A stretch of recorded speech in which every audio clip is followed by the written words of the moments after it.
You're listening to the Practical Wealth Show with Curtis May. All right, guys, welcome to another episode of the Practical Wealth Show. So today I have Mr. Matthew Sullivan.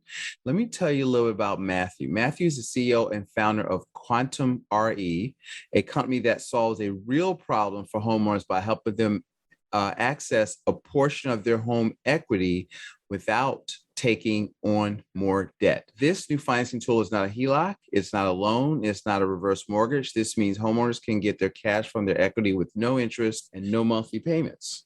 Interesting. All right. And Matthew and his team has helped over 100 homeowners use their home equity to pay off expensive credit card debts, remodel their home, pay college tuition fees. Oh, I just had to do that. And diversify into other investments, all without taking on extra debt. So Matthew has a proven track record in real estate innovation through his experience as co-founder of the Secured Real Estate Income Strategies Fund and as the president and founder and of crowdventure.com, a real estate crowdfunding company. And he's originally from London. Matthew worked with Sir Richard Branson, right? Corporate finance team is director of the Virgin-sponsored London Air Ambulance, a helicopter pilot himself. He also has his own podcast called Hooked on Startups. You heard of Hooked on Phonics? Well, this is Hooked on Startups. So, Matthew, welcome to the Practical Wealth Show. Thank you very much. I was going to say, that doesn't sound like me. Yeah. Yes. Yep. Quite Thank impressive. you for having me on, Curtis. Yes, my pleasure. And so this is it's funny. We were just telling before we recorded. I think I've heard pieces of this, in the mail. So I want to talk about it. But let's talk about you have a saying. What does it mean in your mind when? Well, no. First of all, tell me, is anything I left out that you want to say? No, not at all, Your Honor. That is the truth. It's just the facts that have been altered. All right. And so what does it mean to be house rich and cash poor? Well, I think that's particularly relevant now because of the way that house prices have shot up in value over the last year. So you've got this strange situation where for most people, money seems tighter than it's ever been. And I think we've got COVID to thank for that, amongst other things. But yet, on paper, I'm worth hundreds of thousands of dollars because the value of my home's gone up. So, yeah, I mean, I guess I'm house rich in the sense that, if you look at the value of my home, I've got lots of equity there. But if I want to try and get my hands on it, that's a whole different question. So I've got to go and borrow money. I've got to go back to the bank. I've got to jump over all these hurdles. I've got to get my credit score up. Most people are finding, or many people are finding, that it's actually quite difficult to borrow money because their current situation means that maybe their credit score has fallen to the point where they don't qualify, or they only qualify for quite expensive mortgages.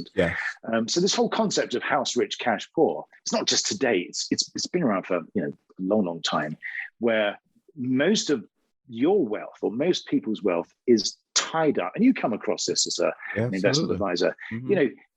People's net worth, the bulk of their net worth is in their home. And the only way that they can unlock that is through borrowing money, which just seems so counterintuitive. It seems so, sort of upside down that they should have to do that. Yeah, because, one of the things I said, I did mortgages for a couple of years, and I became a certified mortgage. Well, it was a mortgage planner, but it was a liability advisor. But what I found was that when you look at a balance sheet, there is actually more money flowing through the liability side of their balance sheet, because of the equity in their house, and equity has no rate of return. So it's just kind of, sitting there, and you've got other things that need to get done, but you can't access it. And that's the interesting thing about it. So it's really, if you can, there's good debt and bad debt, or there's, you can use it, but you got to have a purpose for what we're about to talk to you about. Okay. Well, that's right. So let's talk about it in balance sheet terms. There's a couple of really interesting things you said there. First of all, you look at it as a balance sheet. We can explore that in a moment. Secondly, you look at it in terms of it's a non-performing asset. So from a balance sheet perspective, you're absolutely right. It is sitting there as an asset on your balance sheet, but it is non-cash flowing. Right. You can't, it's not liquid. Right. So you can't go down to the grocery store and pay for your groceries with home equity. Yeah. And it's not a financial asset. In other words, you can't trade it for something. So it is literally locked there. Now, our solution enables people to access that capital because, and this is the critical point, we are not lenders, we are investors. So what we say is we're not going to lend you money. We are going to invest in the potential for your home to appreciate, and we get our return by sharing in some of that appreciation. So what that does is that gives you as a homeowner a cash lump sum of up to $500,000. Mm-hmm. And in exchange for that, what we say is when you sell your home, or if you decide to buy back the agreement, which you could do at any point during the term, these agreements can run for up to 30 years. Mm-hmm. What happens then is you give us back the original amount that we invested, and we then share in some of the amount that your house has gone up in value over the time that you've had the agreement. Now, that's very different to a loan. The most important difference is there are no monthly payments. So because we're not lending you money, we don't make our money on the interest because there is no interest. Right. We're a long-term investor. So we're saying, here's some capital today, but what we've done is we've bought into the right to share in some of your appreciation. So we're enabling you to use your equity to get cash today, which you can then use for any number of things. And you mentioned some of those things at the beginning. You can use it for the liabilities side of your balance sheet. In other words, paying off your credit cards or using it to, for a purchase. Or you can invest that money into other instruments that are cash flowing, that are more liquid. Because let's say, for example, and some people do this, if you were to take your money out of your home equity and put it into a real estate investment trust, you've got more liquidity there. You've got, regular payments. If you decide you want to sell, you can sell your shares in the real estate investment trust. So you can use the money that was locked up in your home equity and do something where you've got more control of that.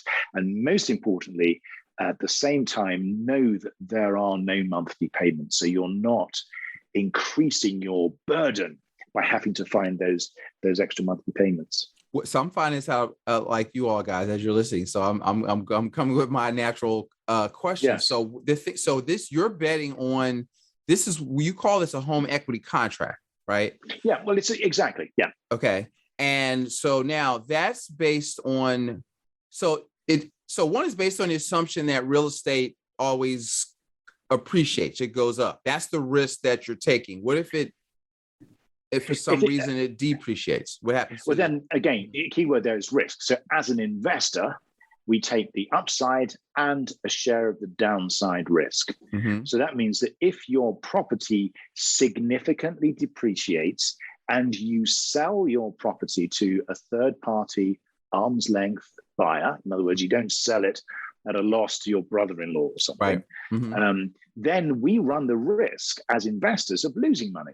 Again, that's very different to a loan, because a loan, you'd simply be underwater. You'd still owe the same amount, but you wouldn't be able to, your equity wouldn't cover it. So we take the risk both on the way up and on the way down. So our investors are betting on the fact that over the longer term, house prices are more likely to increase than they are to decrease. Why have I never heard of this? I've just, we're talking within the last maybe 60 days. I think I saw something about this. How long have they been around and why haven't we heard about it? Because this is the things I know my audience are thinking as they hear this. I think the most important thing is that this type of agreement has been around for over a decade.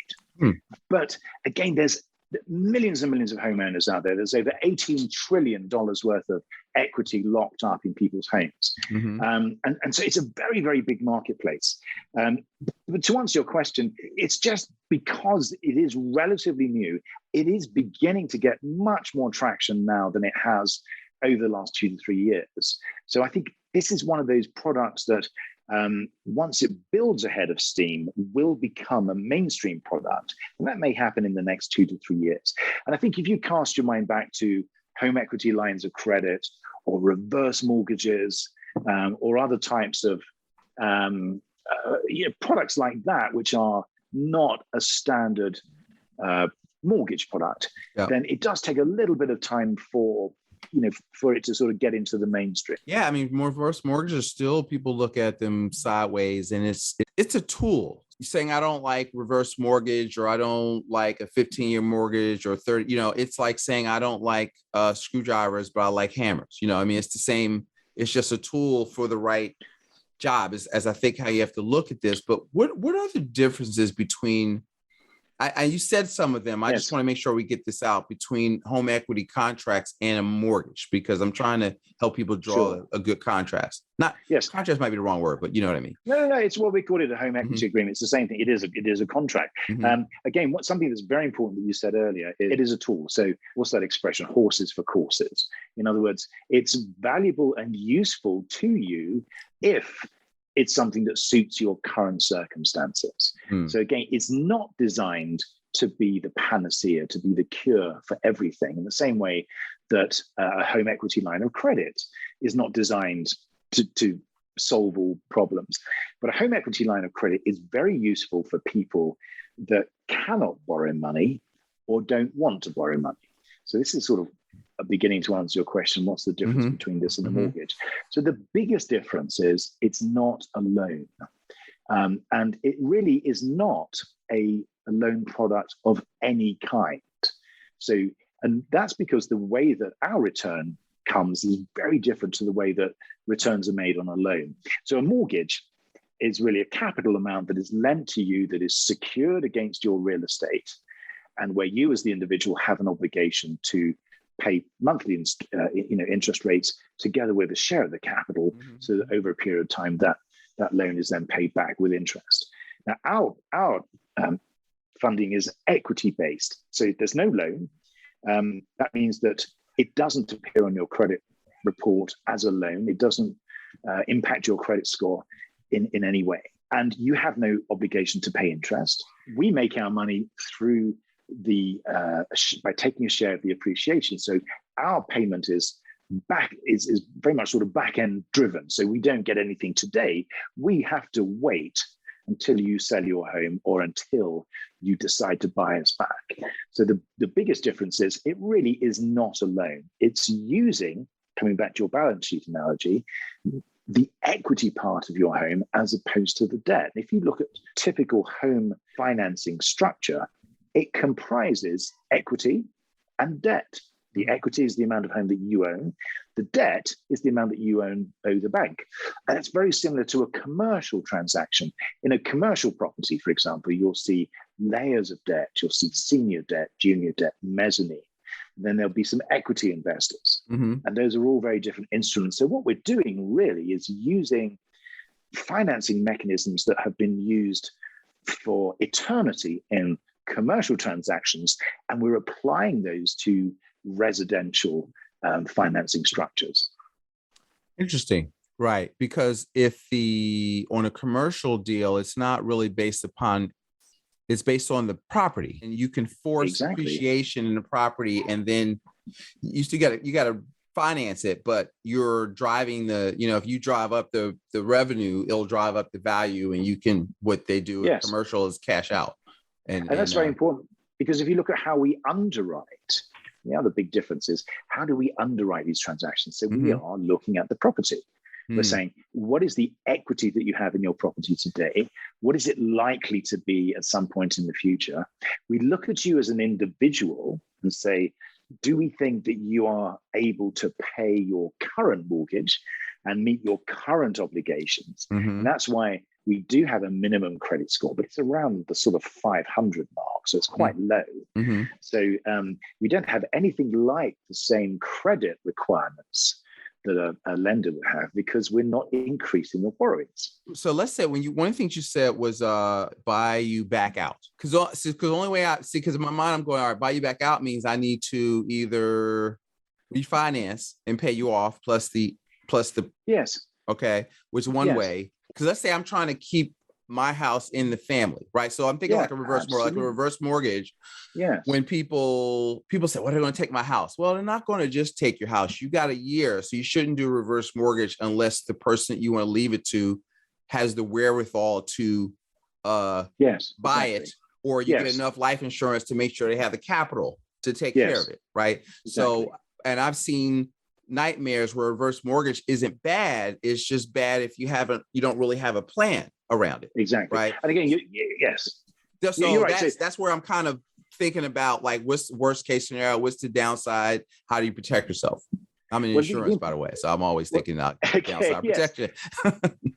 Well, the important thing is that if we look at the differences, you're right. See, with a reverse mortgage, let's say that the last qualifying borrower passes. Yeah. So that means you're absolutely right. So the risk then is if the people that are living in the home don't qualify for a reverse mortgage, then that reverse mortgage has to be settled within a period of time. So you can't stay there. Mm-hmm.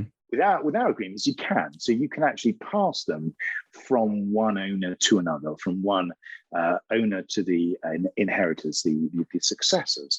So it can be passed. They don't need to qualify because, remember, we're looking at the property and we're underwriting the property. So as long as they're over 18 and as long as they meet we've already put the investment on the property. So it's a very simple process to hand over. The other important thing, really is from a practicality perspective, there are no qualifications other than the fact that you have to be over 18 and to have enough equity. Right. So just again, comparing this with a reverse mortgage, you don't have to pay off your existing mortgage. With a reverse mortgage, you can only have one mortgage. You don't have to be over 62. Right. You don't have the costs associated with that. So, and I think really, I hope I answered your question. I think I sort of missed some of it. So yeah, so what I'm thinking about is, how do they get, let's say they want, you're talking about buybacks, weren't you? Sorry. Yes, buybacks. Let's say they want to not have you participating in their upside anymore. They don't have any payments. I'm just trying to think of a worst case. Like most people move or refinance every 7 years, or that. Well, again, let's take that scenario. Let's say that you have someone who's in a property and they now have capital, whereas they didn't before. Yeah. That capital could come from an insurance payout. Mm-hmm. It could come from another source. Maybe they've sold a business. It could come from the fact that because they've been able to repair their credit, they can now borrow money at a much better rate. And so they've said, okay, well, I actually don't mind borrowing money now. So thank you very much for sort of getting me back on my feet. I'm current with everything. I'm comfortable. I'd like to buy you out. So there's no prepayment or early settlement penalty. If you want to buy out the agreement, what we do is say, what's the value of the property today compared to what it was when you took the agreement out? Yeah. We find that out by sending out an appraiser, which is a third-party independent valuer. And that appraiser will then give us the ability to say, your house has gone up from X amount to Y amount. Our share of that appreciation is this. So if you want to buy the agreement back, then you would pay us back the amount that we originally invested together with a share of that appreciation. Got it. And they would know this. Is this vary or is this set, or would they know that? It's set. The percentage is always set at the beginning of the agreement. So that does not vary. The only thing that varies is the value of your home, because we cannot forecast what the value of your home is. Mm-hmm. So the things that we know is, what is the value of your home when you start? Mm-hmm. What is the amount that we've given you, we've invested? Mm-hmm. And what is the share of the appreciation when you decide to sell your home or to buy the agreement back? Who would do this? Should do this is maybe a better question. People that have equity, but not great credit. I could see people that are investors do it because they don't have any monthly payments. So it improves their cash flow is how I'm thinking about it. So it's funny. We have three sort of buckets or classes or typical customer profiles. And they're pretty much as you just described. The first is someone who cannot borrow money. So it may be that their credit score or their income, or for whatever reason, they're not able to borrow money secured against their property in a way that suits them. And it could be they've been turned down, or it could be it's just too expensive for them. Mm-hmm. The second group of people are people that don't want to borrow money. So you may have a retiree, for example, who's paid off their home, and the last thing they want is that feeling that there's that sort of sword hanging over them. If they miss a payment, then the bank can sort of run in and take their home away because they spent all their, working life paying that mortgage off. Yes. And there are also people that just, don't like the idea of borrowing money anymore. And I think people are nervous about, their financial situation or their financial future. So to be able to borrow more money, even though they need it, it's something that they really just don't want to do. So those are the two main. And the third one, as you absolutely rightly described, are investors who may want to take, if you imagine, we have some properties in California, for example, that are worth, $3, $4, $5 million. And some of those homes have enormous amounts of equity because they've grown so quickly over the years. And the owners have paid the mortgages down. So those owners are sitting on millions of dollars of equity that's not really performing terribly well because it only goes up in line with the house price. So what these people want to do is make that money work faster or work better. So, they'll take out the maximum, which can be up to $500,000, and they'll put that to work in other instruments, like we described earlier, instruments that are cash flowing, that are more liquid. Just gives them that diversification, which is a critical word, which means that they don't have all their eggs in one basket, which is their home equity. They're taking some capital out, putting it into other investments. So if something were to happen to the value of their home, they don't have that single exposure to that one asset. How fast could this happen if somebody did this in terms of processing?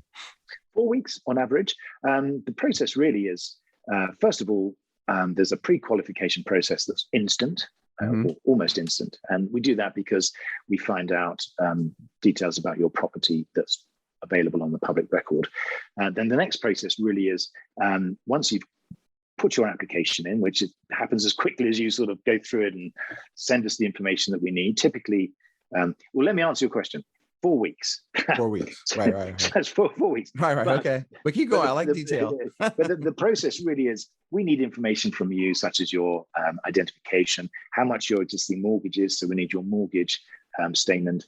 We need to check your property's insured. We need to check with title to make sure that there aren't any potential hiccups with title. Mm-hmm. And we do get that occasionally where people think they're on title and they're not. Mm-hmm. And I'm sure you've come across this where, sometimes the title itself needs a little bit of cleaning up. Next thing we do is we'll send out an appraiser. That's the thing that takes the longest time because appraisers are pretty busy at the moment. So we have to send them out. They're independent appraisers. And then they'll come back, they'll write their report up. We'll then provide you with a formal offer, and then you've got a certain period of time to accept that. And then in between all of that, you've got to introduce a few days here and a few days there because life gets in the way. And, but normally these things complete within typically around 4 to 5 weeks. Is this only for owner-occupied properties? No, you can also use this if you have investment properties. So again, if you are a smaller landlord with a smaller portfolio, we don't work with single families, but like you could, if I've got people 3, 4, 5 single families, for example. Absolutely, but we go up to 4-unit multifamily properties as well. Wow, okay, residential. So exactly. So that they don't have to be single family units, but we tend not to work, or we don't work with companies. So if you've got a multi-partner LLC or a C Corp, for example, then this product is really designed for natural persons, for individuals, or for people that own their properties in single member LLCs. Okay, that was the other question I had. Okay. But as long as it's you as an individual sort of owning the property through an LLC, if you're a corporation and you've got hundreds of properties, then this isn't something that would work for you. Can they go back to the well? So let's say they've got a property with $100,000 balance of their mortgage, but the property's worth $400,000, but they want to kind of try it out and get 50 or 100,000 and just kind of see if they can make money with it. Mm-hmm. Yes, you can do that. It's not. It is expensive to do it that way because what you're doing is you're paying off the first one, and then there's a cost involved in second. So you're not stacking. You got to. No, so you have to repay the first one. But having said that, the way that these products are developing, at some point in the not too distant future, we're going to have that sort of flexibility. So the flexibility to say, okay, your property's gone up in value, we'll rewrite this agreement.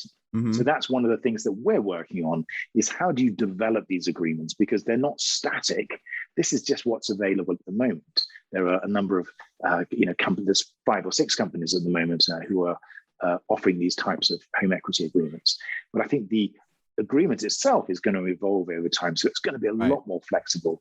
You'll have the ability to pay back as well as to draw down more. Like you said, there are 4 or 5 companies in it. Is there a variation between the rate of return of the appreciation that you're looking for to create your ROI as a company? Is that a number that can be known? Yes, of course it is. No. So the way that our programs work is we provide capital today to you at a discount to your current home value. So in other words, what we do is we say, for every dollar that we invest today, when you sell your home, you'll give us back $1.60 or $1.40, depending on how long you have your agreement for. So in the early years, you don't have to give us back as much. As the agreement continues, you'll pay us back a little bit more, but we'll make that very clear in the agreement. Okay. So really what's happening is you're selling us today some of the future value of your home at a discount, which is a pretty standard sort of, present value of money equation. So in other words, something that may be worth something more in the future, we're going to buy that today and give you money today, but it's going to be a little bit less. Other companies work slightly differently. What other companies do is they will say, here's capital today, but we'll take a specific share of that appreciation. So in other words, if your house goes up by, say, X amount, we'll take 30% or 40 or 50% of that appreciation. So there are slightly different ways that the companies in this space calculate the amount of the equity that they get when you sell your home or buy back the agreement. But the most important thing is all of these calculations are relatively easy to understand, and they are very clearly written in the agreement. So before you step into it, we all make absolutely sure that everybody completely understands, how it works for them. And we give you tools to be able to forecast, if my property goes up to this much, this is the amount of equity I'll have to give back. So, transparency and openness is very important. That's key. It's like, you got to know what you're getting into. It's a tool. And you have to know, like, as I'm thinking about this, I'm like, all right, I have a bunch of things running through my mind. Okay, the positives. And I've been trying to think of any negatives, or just not so much negatives, but things you should know, like you should be thinking about as you look at this, because when I first saw a letter, I was like, what is this, and that can't be real, so when I saw, I was like, all right, how does this work? So that's what I'm saying. This is a very fascinating topic to me, just to understand it and put it out there for people. Yes. And I think really the biggest question we get, and I'm not sure it's an objection, first of all, it's a new product. So the hardest thing is for people to actually understand how it works, because it's not a loan, and people have been brought up to imagine that loans are the only way forward. So when you explain this isn't a loan, it's an investment in the equity, there is that natural sort of feeling, well, hang on a second, I don't understand this. It's too good to be true, because they're not familiar with equity funding, even though in the commercial markets, it's something that happens every day. So the first thing is that sort of education issue, where people have to understand that their home really has debt, but they also have this thing called equity. And equity has value, and equity is the thing that increases in value. The second thing is people naturally feel reticent about giving up some of their equity. So what people say is, hang on a second, you're saying you'll give me cash today, but you want me to give you a share of some of the amount my house is going to go up. I'm not doing that. And you go, well, that's the trade. Right. You have capital to gain. And the most important thing is the capital today does not have income tax. You don't have to pay income tax on it.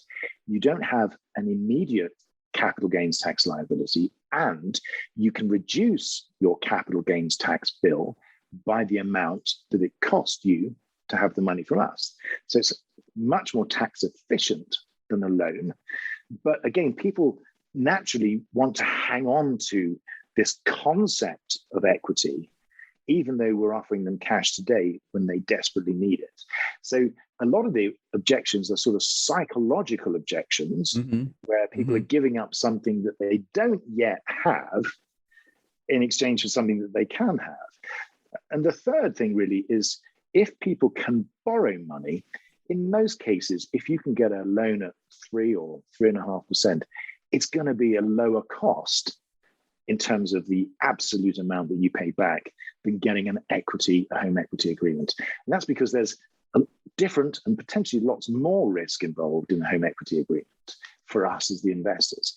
So if you're comparing the cost of capital for a home equity agreement with the cost of a mortgage, the mortgage is always going to be lower.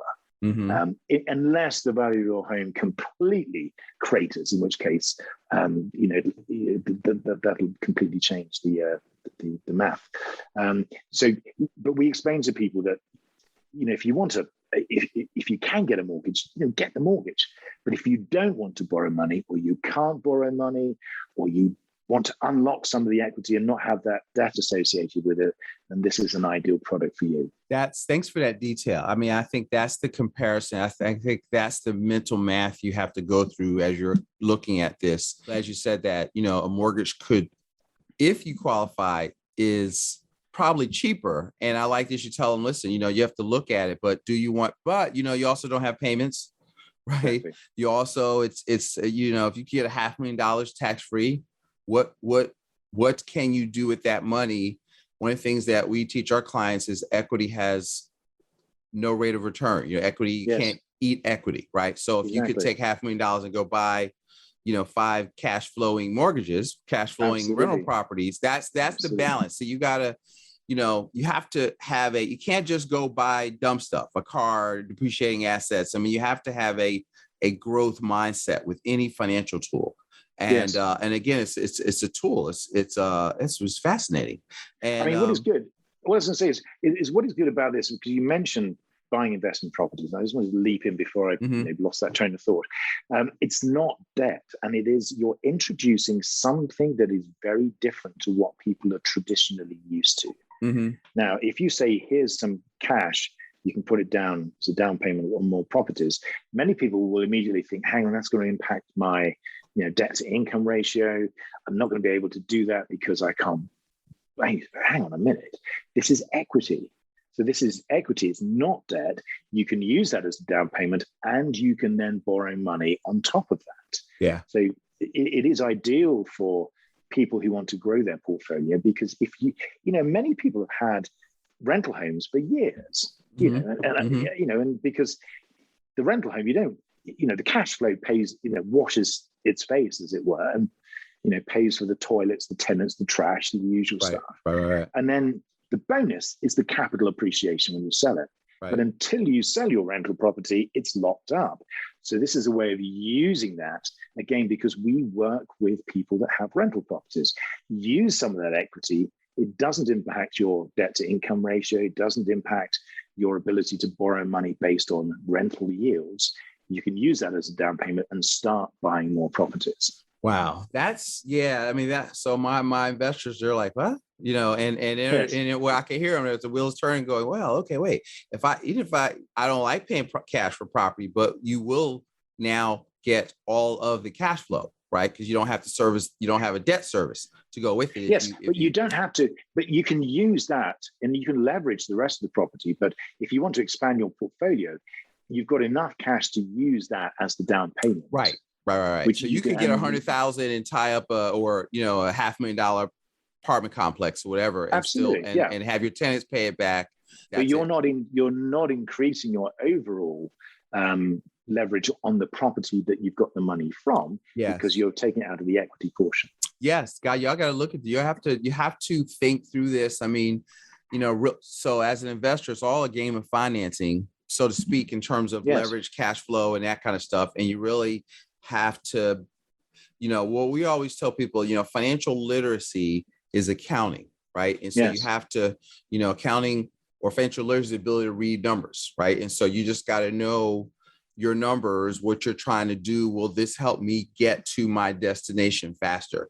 Is what I'm here, or get yourself out of a situation if you need access to capital. Exactly. The number one problem I see with families that I work with is lack of capital, lack of access to capital on an individual level. It is. And again, I mean, it's coming back to what we said at the beginning when you talked about the balance sheet. I mean, many of our customers today are people who are house rich, cash poor, but don't have a way out of that because they don't qualify for loans. So they're in this sort of awful situation where they're watching the value of their home increase month after month, yet they're under increasing financial pressure. So you've got those people, and this is an ideal situation. This is an ideal solution for those people. Yeah. I mean, with all the money printing, house appreciation is going through the roof in a lot of markets. So that's interesting. So Matthew, thanks for the detail. I really like, because it's a new concept, right? And do you think this could be the next biggest real estate asset class, home equity contracts? It is. We really do believe that that is the case. And there's a number of reasons why. First of all, it solves a real problem. So in other words, you're providing a solution to homeowners that otherwise would not be able to access the wealth that is trapped in their homes. And that's life-changing for a number of people. Secondly, you're providing access to a previously untapped $18 trillion asset class. So for the investor, they now get the chance to buy homes or buy into homes that are not for sale. So think about all of those millions of homes out there where the homeowner doesn't want to sell, but is willing to share some of the appreciation. And that's all the investor wants. The investor wants to be able to make money on the appreciation or to share in the appreciation. The investor's delighted because the homeowner, who is the best steward of their investment, stays in their home, cuts the grass, paints the walls, fixes the roof, pays the taxes, pays the mortgage. The investor is a passive investor in the truest sense. So it works for the homeowner, it works for the investor. It's an enormous asset class. And what we're doing is we're not only creating the access for the homeowner, but we're also building a marketplace on our platform so that investors can buy and sell fractional home equity investments. So what we're doing is we're opening this up to both sides of the equation. So at the moment, we are focusing very much on the homeowner side, but very soon in the next few weeks, you will be able to go onto our website and buy into those home equity agreements. So it's, and this is really answering your question, is this likely to be the next big asset class?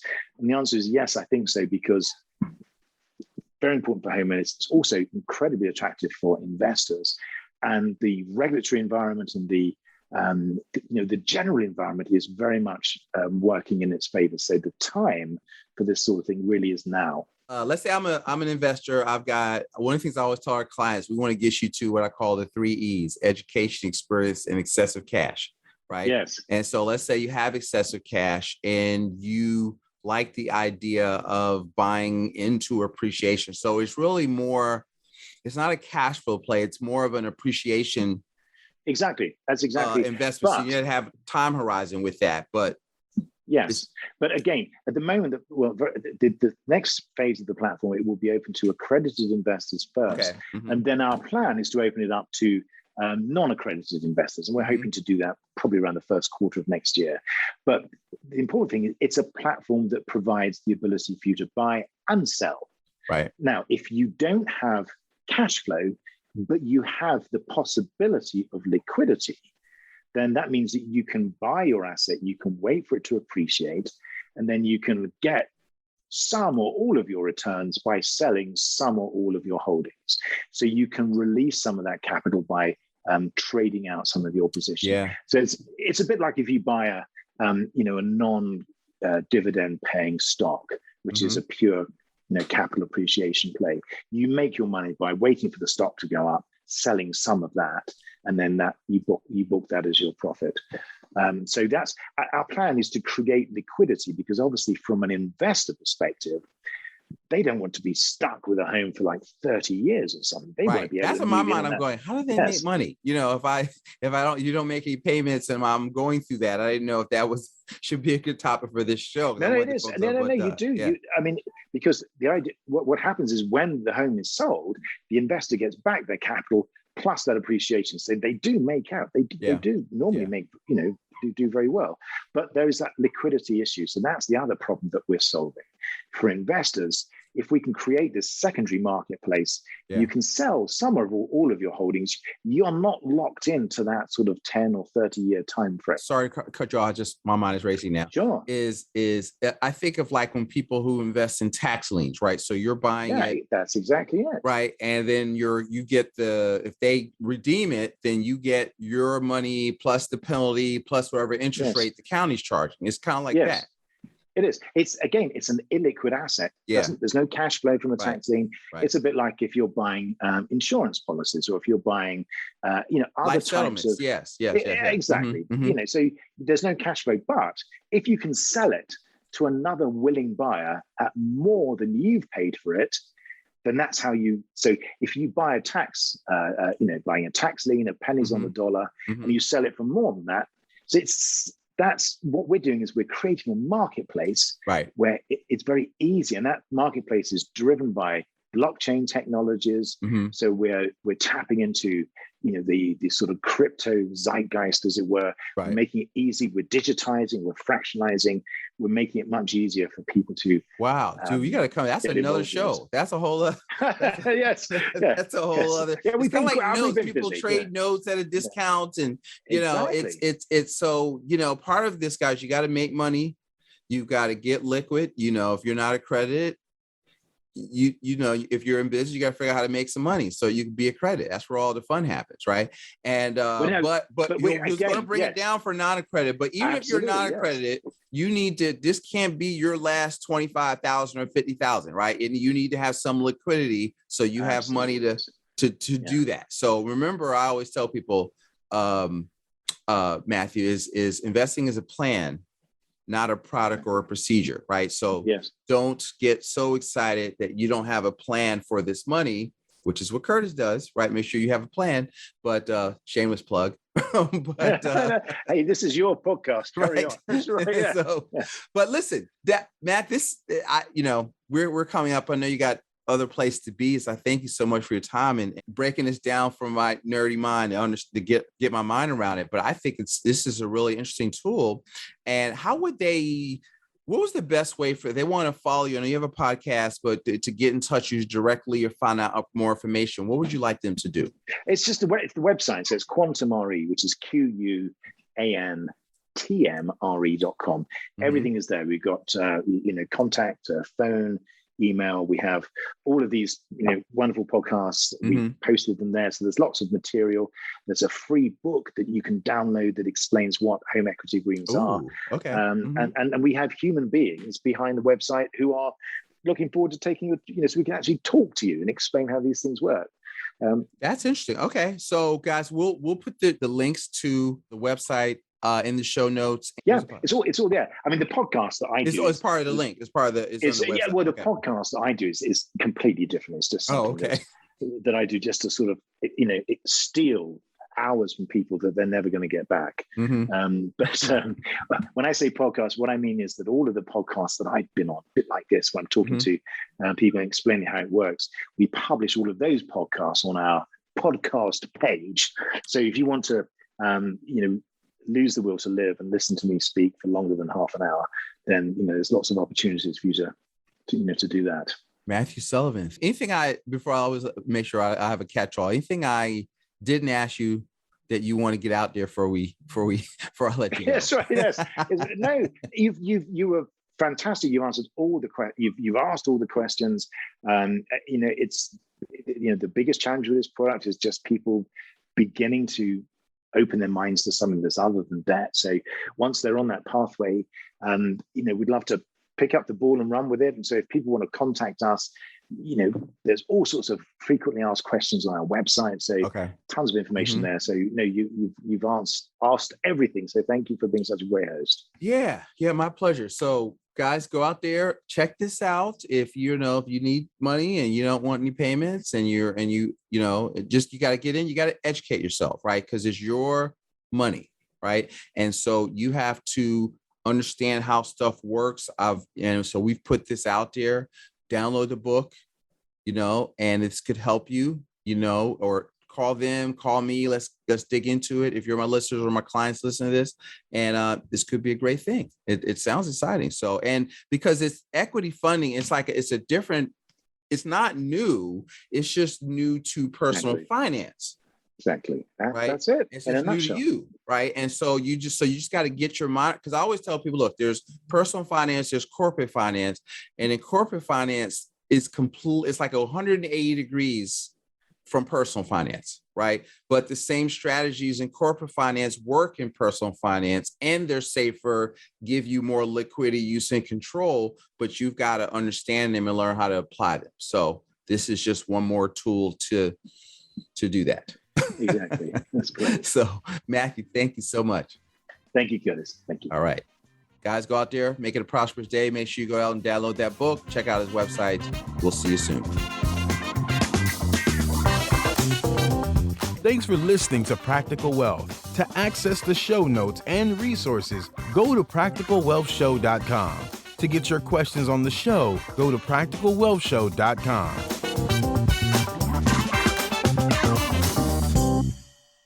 This show is for entertainment purposes only.